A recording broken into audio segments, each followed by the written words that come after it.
नमस्कार साथियों, जय श्री कृष्णा। आइए सुनते हैं श्रीमद् भगवद गीता के 16वें अध्याय के अंदर पहले श्लोक में भगवान क्या कहते हैं। श्री भगवान बोले, भय का सर्वथा अभाव, अंतकरण की अत्यंत शुद्धि, ज्ञान के लिए योग में दृढ़ स्थिति और सात्विक दान, इंद्रियों का दमन, यज्ञ, स्वाध्याय, कर्तव्य पालन के लिए कष्ट सहना और शरीर मन वाणी की सरलता। ये पहला श्लोक इतना जबरदस्त है, इतना ज्ञान से भरा हुआ है, कहीं शब्दों के ज्ञान से, कि भय का अभाव, सदा भय का अभाव होना, अपने अंतकरण की अत्यंत शुद्धि, अत्यंत शब्द का भी इस्तेमाल किया गया शुद्धि के लिए, कि हम बिल्कुल प्यूरिफिकेशन स्टेट में हो, ज्ञान के लिए योग में दृढ़ स्थिति।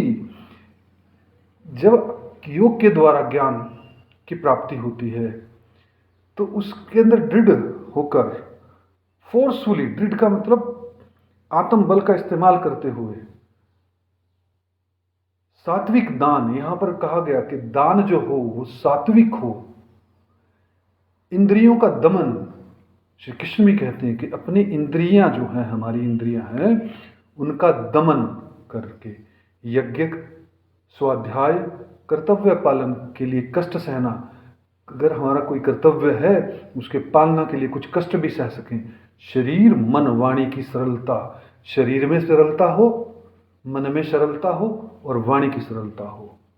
अद्भुत है यह प्रवचन। श्लोक 2,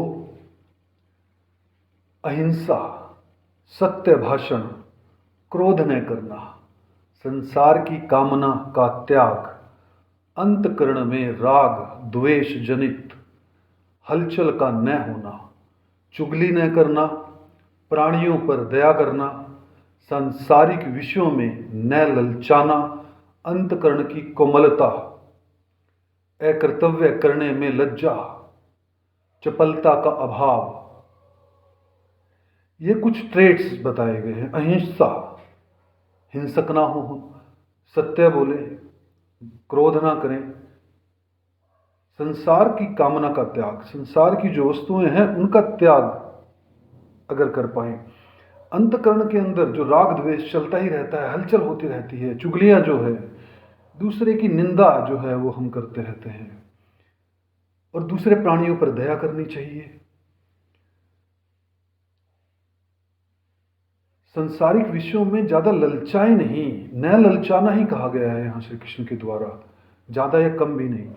अंतकरण कोमलता से भरपूर हो, अकर्तव्य करने में लज्जा, चपलता का अभाव, मतलब चंचलता का अभाव है। ये भी जो है कुछ ट्रेट्स जो हैं श्री कृष्ण जी के द्वारा कहे गए। श्लोक 3, तेज, प्रभाव, क्षमा, धैर्य, शरीर की शुद्धि, वैर भाव का न होना और मान को न चाहना। जबकि आज उल्टा हो रहा है, मान को भी हम चाह रहे हैं, अधैर्य से हम भरे हुए हैं। 5 मिनट वेट करनी पड़ जाए तो ऐसा लगता है कि 5 जन्म वेट करनी पड़ गई। तो आगे फिर भगवान कहते हैं कि हे भरतवंशी अर्जुन, ये सभी दैवी संपदा को प्राप्त हुए मनुष्य के लक्षण हैं। जो पिछले 3 श्लोकों में भगवान श्री कृष्ण ने जो बताया है, ये सभी के सभी जो लक्षण हैं वो दैवी संपदा को प्राप्त हुए मनुष्य के हैं। देखिए, हम इस संसार में रह रहे हैं,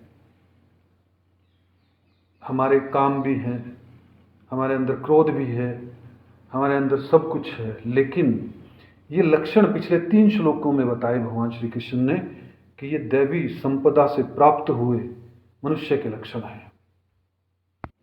श्लोक 4, हे प्रथानंदन, दंभ करना, घमंड करना और अभिमान करना, क्रोध करना और कठोरता रखना और अविवेक का होना भी ये सभी आसुरी संपदा को प्राप्त हुए मनुष्य के लक्षण हैं।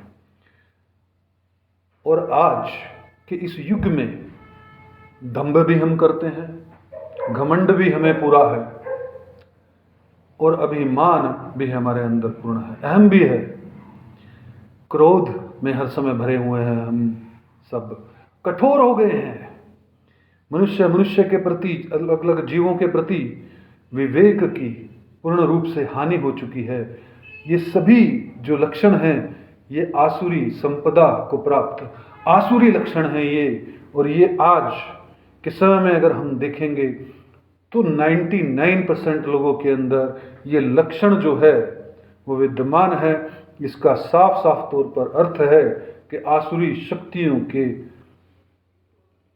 भीतर जो है प्रभाव से मनुष्य इस वक्त ग्रसित है, ऐसा मेरी समझ कहती है। क्योंकि ये सभी लक्षण कहीं ना कहीं कम और अधिक रूप में हर व्यक्ति के अंदर सिर्फ और सिर्फ क्वांटिटी का फर्क है, लेवल का फर्क है। किसी के अंदर 5% हो सकते हैं, किसी के अंदर 95% हो सकते हैं। लेकिन वहीं अगर दूसरी तरफ बात करें तो इसका उल्टा भी है। जो दैवीय संपदा के लक्षण भी हैं वो भी सभी मनुष्यों के अंदर इस वक्त हैं, चाहे वो 1% हो या किसी में 99% हो। श्लोक 5 दैवी संपत्ति मुक्ति के लिए और आसुरी संपत्ति बंधन के लिए मानी गई है।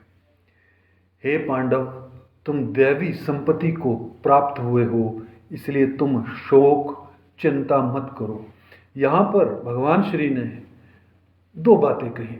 देखिए, मनुष्य के अंदर दो ही तरह की संपत्ति है, या ऐसा कहें कि दो तरह के प्रभावों के अंदर मनुष्य डोल रहा है, दैवी और आसुरी। दोनों को एलोबरेटेड ढंग से भगवान श्री कृष्ण ने बताया। और दूसरा, भगवान श्री कृष्ण ने जब अर्जुन को अपना स्वरूप दिखाया